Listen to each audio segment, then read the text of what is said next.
بعض خلق الله رستو پیدا کی لیکن ډیر زیرکتیا ہی پائے گی. یو مسئلہ ملک چلی گی چې فلانے عالم الغیب دے، سو کوئی رسول اللہ صلی اللہ علیہ وسلم عالم الغیب دے، اللہ دا غیب علم ورکړ دے. زمونږ استاد محترم شیخ سید عبدالسلام رحمۃ اللہ تعالی علیہ اب دا حدیث ہوئے بے دینه معلومی کی چې تر قیامت پورې هغه ته علم الغیب نه حاصل. عام حدیث ته عام خلګي وي خو دینه دانو کې تر وخل هغه وی ماته هغه حمدونه خودلی شي چې اوس لا ماته نه دي خودلی شي. څه مطلب شو؟ غیب دی دغه نه معلوم ورته کله به خودلی شي قیامت کې به ورته خودلی شي. دا دلیل دی خبره چې الله کل غیب رسول الله صلی الله علیه وسلم تم نری خودلی. دا د دې علاقې سره خلکو کې د علم قدر نه وغه نه پیژنده. کسا عالمان دي نو سره زد او عنایت کې راغلي دي چې دنیا برائے پای کې تلاش کی.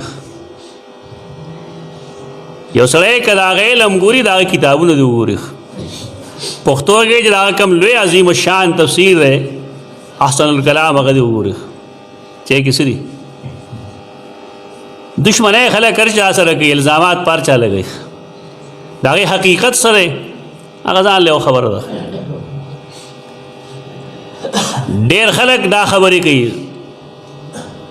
زمونږ غوږونو ته را رسي چې جی فلان کی ځای کې قتل وکړو.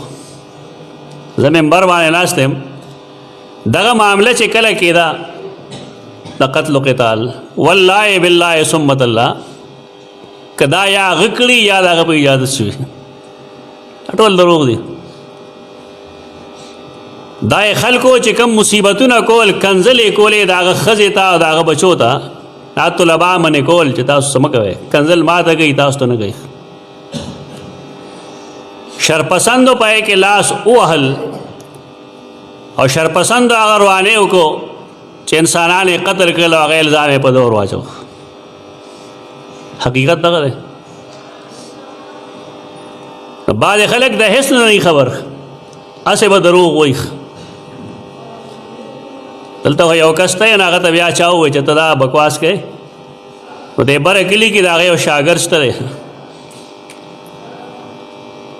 کم سے کم هغه نه خو یې تپوس کړی ما ته چا یې ما یې ګیله نه کوو دې خلکو دی خو عادت د دې خبرو دی چې دی نه انسان پیژني نه انسانیت پیژني.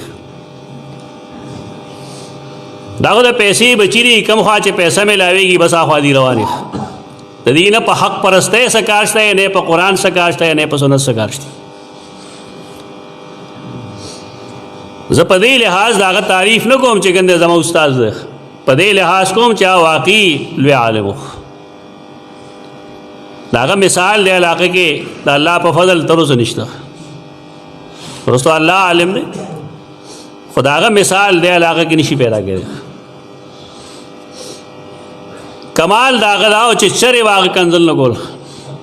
دا کیسټ یې وګورئ تاسو سخت نه سخت بحث به کوي لیکن چرې به د هغه د خولې نه پوچه خبره نه وځي. دا ډېر لوی کمال دی په انسان کې. په بهر کې هغه چې دا کومه علمي نکته وایي ډېره عظیم نکته ده چې تر قیامت پر ورځ به هغه ته الله رب العزت وښیي چې زما داسې حمد ووایه.